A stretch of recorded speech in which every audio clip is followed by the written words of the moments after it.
약간 어수선한 분위기에서는 네. 그러면 지금은 수도권입니까? 어떻게? 지금요? 그러니까 그게 이제 자금에 따라 달라질 것 같아요. 자금에 따라서. 여러분 자금 얼마 있으십니까? 네, 그거에 따라서 또 움직일 수 있을 것 같아요. 금액을 올려주십시오. 1억이야. 1억 이하요? 1억 이하? 일단 1억 이하. 1억 이하는 그 준수도권 쪽 가셔야 돼요. 준수도권. 청주, 준수도권. 천안 뭐 이런데요? 네네, 그렇죠. 근데 지방인데 네, 진천. 네, 잘 찾아야죠, 뭐 잘. 자체자 된다고요? 그러니까 대신에 구축 말고 신축으로, 네, 신축으로 1억으로. 신축 1억이 가능해요? 준수도권이라고 그럼요. 네, 전세 끼고 하면 되죠. 준수에서 준수도권 쪽까지 가시면은 뭐 나쁘지 않는다. 나쁘지 않을 것 같다. 3, 4, 5억. 3, 4, 5억은 한 5억 정도 되면 서울 재건축도 가능해요. 서울 쪽에. 서울 재건축 된다고요? 네, 돼요. 5억대 한 5억 한 중반 되면 서울 재건축. 그래요? 네, 가능해요. 아, 강남 아니고? 강남 아니 서울. 강남은 안 되죠. 갑자기 네. 개포동이 떠올라가지고. 아니야, 개포동은 더 있어야 돼요. 최소. 한 못해도 한 17억, 18억 있어야 돼요. 개포동은 재건축 하려면. 5억. 5억은 그 정도. 네, 아니면 이제 서울에 이제 뭐 갭 투자 가능하죠. 갭 투자. 신축. 한 5년차 신축 같은 거. 5년차 신축. 5, 6년차 신축. 네. 구축은 별로 안 좋아하시죠? 저는 구축을 별로 안 좋아하는 게 예전과 달리 많이 그런 게 많이 그 1세대, 2세대, 3세대, 4세대 완전히 획기적으로 많이 달라졌기 때문에 네. 그나마 최근 신축을 더 추구한다, 선호한다. 근데 옛날 뭐 애매한 뭐 10년차, 15년차, 20년차 이런 건 좀 애매하다. 오히려 신축이면은 최근 뭐 5년차, 10년차로 갈 거냐 아니면 이제 아예 재건축으로 갈 거냐. 요 정도가 좋다 할 것 같고 나머지 뭐 15년차 이런 건 좀 애매한 것 같다. 그래도 그 중간치 10년에서 15년 차가 왜 갭이 좀 적게 들어가니까. 그렇죠. 그러니까 그러면 뭐 하실 수도 있는데 이제 그것도 또 입지에 따라 달라질 것 같아요. 예, 입지가 또 뭐 굉장히 좋고 또 생각보다 좀 가격이 많이 안 올랐다. 뭐 이런 거는 뭐 나쁘지 않을 것 같아요. 그런 거는. 근데 이제 신축 위주로 하는 게 조금 더 낫지 않을까. 예. 최정희 님이 다 팔면 12억 말씀하셨는데 글쎄 저는 강동구 쪽에 네. 뭐 신축 쪽 가시는 대출을 좀 안고 아니면 강동구 재건축도 좀 시간은 걸리겠지만 이렇게 되는 것 같고 강동구나 아니면 네. 최정희님의 네. 생활권이나 이런 게 좀 필요하지 않을까요? 아 그렇죠. 어디 사시냐에 따라 달라지니까. 뭐 직장이라든지 뭐 내 네네. 가족들 생활권이나. 네, 이분은 최정희님은 그 김포 쪽에 계신 걸로 알고 있는데, 네. 저는 뭐 목동? 뭐 목동이나 마곡지구도 괜찮을 것 같아요. 아 목동 괜찮겠네요. 목동도 그죠? 네. 이 정도 좀 작은 평수. 마곡지구도 지금도 더 좋아지니까 마곡지구도 나쁘진 않을 것 같고 이제 그런 지역 하고 한 채 더 사는 것도 나쁘지 않을 것 같아요. 그러니까 12억으로 마곡에 실거주하면서 한 채 더 사는 거죠.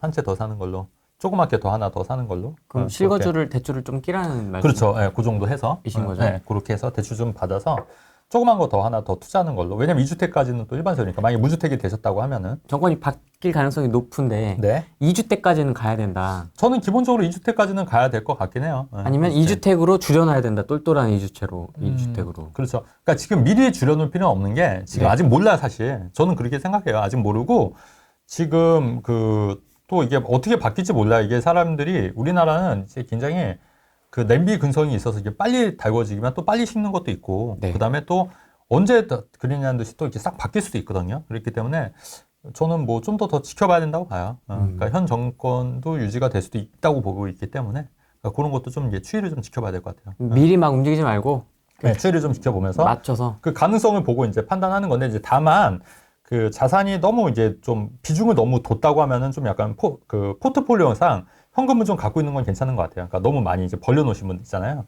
그런 분들은 좀 정리하셔서 좀 포트폴리오를 좀 갖고 있는 전략으로 그렇게 하는 것도 괜찮을 것 같아요. 1억은 워낙 소액이어서 청약 네. 위주로 가야겠네요. 아파트 소형 44제곱미터 이런 건 비추하시나요? 아니 이것도 이제 입지에 따라 다른데 또 이 소형 좋아하시는 분들 계시잖아요. 우리 뭐 딱 채널에 따라 소형 근데 소형도 입지에 따라 다른데 소형도 전혀 안 오르지는 않는데 다만 최소 25평, 34평보다는 좀 덜 오르긴 하더라고요. 보니까 저도 이제 소형 갖고 있는 아파트에 있는데 그러니까 그렇게 많이 오르진 않더라고요. 왜 그때 의정부 갔었잖아요, 우리. 네. 예. 그게 이제 소형 아파트잖아요. 그게. 네, 예. 맞아요. 그게 딱 요 사이즈 그잖아요. 근데 그렇게 많이 오르진 않아요. 오르기는 올랐는데 거기도 좀 올랐어요. 오르고 지금 이제 내가 산 금액만큼 전세가가 올라왔어요. 그래서 사실 그것도 원금 회수가 다 되는 거야. 아, 진짜요? 네, 네. 오. 그러니까 어쨌든 그것도 원금 회수가 되는 거야. 그러면 갖고 있어도 되고 지금은 이제 월세 받고 있거든요, 거기를. 예. 그래서 월세 받고 있는데 그 소형 아파트. 근데 이제 다른 데보다는 좀 더 오르긴 하는데 그래도 갖고 있으면은 뭐 나쁘진 않으니까. 예. 되게 많으시네요? 맞죠? 주택 안 부담스러우세요? 뭐 부담스러워. 월세라 괜찮으신 월세 괜찮죠. 거군요. 예. 전세가 많이 없으니까. 예. 제가 몇 개라고 말씀 안 드리겠지만 그래도 꽤 많죠. 저도 응. 많죠. 예, 많아요. 그러면 대표님처럼 월세화를 해놔야 될까요? 그렇죠. 이제 왜냐면 저는 뭐 근데 요새 경기가 진짜 안 좋은가 봐요. 요새 저 월세는데 안 나가요? 세입자들이 월세를 못 내는 사람이 2명 있어 지금. 한 분도 그 적이 없거든요. 근데 한 분은 이제 연락이 왔어요. 그러니까 원래 2달치 밀리면은 담보는 2달치 밀리면은 월세 하면은 나가는 거 명도 소송을 할 수 있는 거예요. 근데 한 달치가 밀리고 한 달치가 거의 도래했는데 이제 연락을 하니까 그냥 와이프 명의로 돼 있는 거는 이제 연락이 와서 이제 죄송하다고 이제 오겠다고 이런 분들도 있고 또 한 분은 이제 오피스텔인데 젊은 친구분인데 이제 2달이 이제 안 냈지 않습니까? 근데 이제 만기가 내년 3월이에요. 근데 그냥 그거 차감해주면 안 되겠냐고.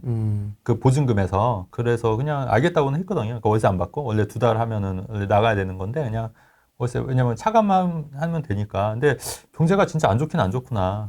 그러니까 전에 한 번도 이런 적이 없었는데, 아마 월세 받으신 분들 저 좀 공감하실 거예요. 최근에 좀 월세 못 내신 분들이 좀 계시더라고요. 그러니까 그만큼 되게 민생 경기가 안 좋아요, 지금. 그러니까 이게 보시다시피 정치가 불안하면 사실은 이게 부자들보다 서민들이 더 살기 힘들어지는 구조가 되는 거예요. 월세 오르고. 근데 이거를 또 돈을 풀어서 한다는데 잠깐 이게 좀 좋아질 수 있어 보이는데 그 돈들이 결국은 월세 상승, 물가 상승 하기 때문에 결국 다 도루묵이 된다는 거죠. 그거보다는 이제 근본적으로 좀 경제가 잘 돌아가게끔 만드는 게 더 중요한데 그런 방법에 대해서 좀 고민하고 좀 해야 되지 않을까. 지금 뭐 탄핵하고 이럴 때가 아니다. 또 탄핵으로 왔는데 탄핵할 때가 그러면 아니다. 반대쪽에서는 네네. 그러면 개헌을 하지 말았어야지. 아, 그렇죠. 그러니까 그건 잘못된 건 맞아요. 잘못된 건 맞는데, 이제, 그럼에도 잘못된 건 맞는데, 그래도 또 서로 이제 보완해서, 근데 그거 잘못했다고 해서 계속 이렇게 물고 늘어지면은, 결국은 피해자들은 다 국민들이니까, 서민들이니까, 안 좋다는 거죠. 저도 그래서 피해를 보고 있습니다, 여러분. 어떤 거 피해 보고 있어요, 흐랭이는? 조회수가 반토막 났습니다. 사람들이 부동산을 안 봅니다. 아, 최 대표님, 종부세는 많이 내지 않으세요? 종부세 줄이는 노하우 있으시면 알려주시면 너무 감사하겠습니다. 그러니까 맞아요. 그게 제가 오피스텔이 이제 5채가 있는데 그 외에 아파트도 꽤 있어요. 몇 채라고 말씀 안 드리겠지만. 근데 이제 오피스텔 같은 경우에는 일반 사업자인 거예요. 그러니까 이게 업무용 오피스텔이에요. 저는 다 바꿔놨어요. 업무용 오피스텔을. 그래서 업무용 오피스텔은 종부세 포함이 안 된다. 그렇기 때문에 요거는 이제 빠지는 거고. 주택도 물론 이제 뭐 큰 것도 있는데 이제 명의를 또 나눠놨잖아요. 이게 그러니까 인당 그게 공시지가 9억이니까 그죠? 9억이니까 이제 각각 하면 이게 18억까지는 이제 공시지가 18억까지는 종부세 대상이 안 되는 거예요. 부부 합산이 예, 그러니까 각각 개인별로 하니까 네. 18억까지. 그러면 18억이면 여러분 한 30억 정도는 이제 종부세 해당이 안 되고 그 초과에 대해서는 이제 내는 건데 이제 뭐 제가 갖고 있는 아파트가 뭐 큰 것도 있지만 또 작은 것들도 있거든요. 이 가액 자체가 좀 작은 것들, 미니 아파트, 미니 아파트들이 좀 있다는 얘기예요. 그러니까 그렇기 때문에 종부세가 내긴 내는, 요번에도 나오긴 했는데 그렇게 막 부담스럽진 않다는 거죠. 예. 근데 이제 그게 나중에는 좀 더 부담이 되게 올라갈 수도 있기 때문에 저도 이제 조금씩 수익 난 거 위주로 정리를 하겠다는 얘기예요. 정리를 하겠다는 얘기고, 그렇게 좀 준비를 해야죠. 근데 그거 정리하려고 하는 건 이제 월세 받는 것보다는 이제 전세 껴있는 것들을 이제 정리하려고 하는 거죠. 그리고 이제 월세 받는 부동산이 오피스텔 포함해서 이제 총 이런 말 9채거든요. 월세 받는 것만. 그러니까 그렇게 해서 월세 받는 것도 있고 하니까 그거 이제 또 대출 상환하고 이제 또 남는 것들은 또 이제 임대 수익으로 이제 하는 거죠. 아, 그렇게. 그러면 그 월세 받은 거 다 대출로 상환하시는군요? 그렇죠. 대출도 내고 이제 좀 차익이 좀 남는 거죠. 대출 상환하고. 그러니까 레버리지를 좀 일으켜서. 그렇죠. 레버리지 좀 일으킨 게 좋아요. 자산 증식을 이렇게 하기 위해서는 레버리지가 전혀 안 하려고 하신 분들이 계신데 이런 거는 오히려 레버리지 좀 일으킨 게 좋고 그리고 그 대출이라는 게 언제라도 전세로 돌리면 다 갚고도 돈이 남아요. 그렇기 때문에 돈이 다 회수가 되는 거기 때문에 오히려 좀 레버리지 일으켜서 하는 것도 맞다. 그래서 대출은 이제 전세 자금 태거 대출도 나오긴 하니까 LTV 다주택자도 LTV 60%까지 나오거든요. DSR 물론 보긴 하지만 그렇게 해서 이제 그런 식으로 월세 세팅을 하시면 된다. 당연히 월세 받는 건 조금씩 대출 껴있죠. 전혀 없는 건 아니고. 그래서 그 대출을 좀 이렇게 갚아버리면 이제 순준히 다 이제 현금 흐름이 다 되는 거죠. 대표님은 법인이 있으십니까? 저는 법인 안 한다고 누차 말씀드렸고, 요새 법인이 예전만큼 혜택이 많이 없어졌기 때문에 크게 의미 없어요, 지금은. 그래서 안 하신 게 맞다. 괜히 번거롭게만 하다. 근데 이제 법인으로 뭐 건물이나 이제 수익형 부동산 하실 거면 하시는 건데, 아직까지 저는 법인으로 할 생각은 없습니다. 아직까지는. 나중에 정권 바뀌면 주택 법인으로 담은 사람이 1순위 아닐까요? 뭐 그럴 수도 있어요. 일빠따 할 것 맞아요. 같습니다. 제가 볼 그렇죠. 때는. 맞아요. 그래서 거기부터 조질 겁니다. 맞아요. 그래서 실제로 그 법인을 하셨다가 이제 혜택 막 다 없어지고 종부세 막 1억씩 내신 분도 봤거든요. 법인으로 여러 채 있는데 그것도 막 얘기 들어보니까 이제 다 그 핵심지도 아니고 다 지방에 있는 뭐 물건들인 거예요. 오르지도 않는데 막 세금을 막 1억씩 뜯기니까 8천씩, 7,8천씩 뜯기니까 막 미치려고 하시더라고요. 실제로. 그러니까 법인은 함부로 할 건 아니다. 그래서 예전에 제가 후레인TV에서 말씀드린 적이 있는데 막 법인 막 이렇게 활성화될 때 그 끝물이다. 끝물일 수 있다. 조심해라. 이런 말씀도 제가 들었을 거예요. 아마 기억나지 않을지도 모르지만. 가두리 양식. 그래서 뭐 그 법인 관련 책들이 막 팔릴 때 오히려 그때 좀 끝물일 수도 있다고 제가 말씀드렸는데 그래서 항상 이게 좀 조심해야 될 것 같아요. 항상 우리가 끝물은 타면 안 된다.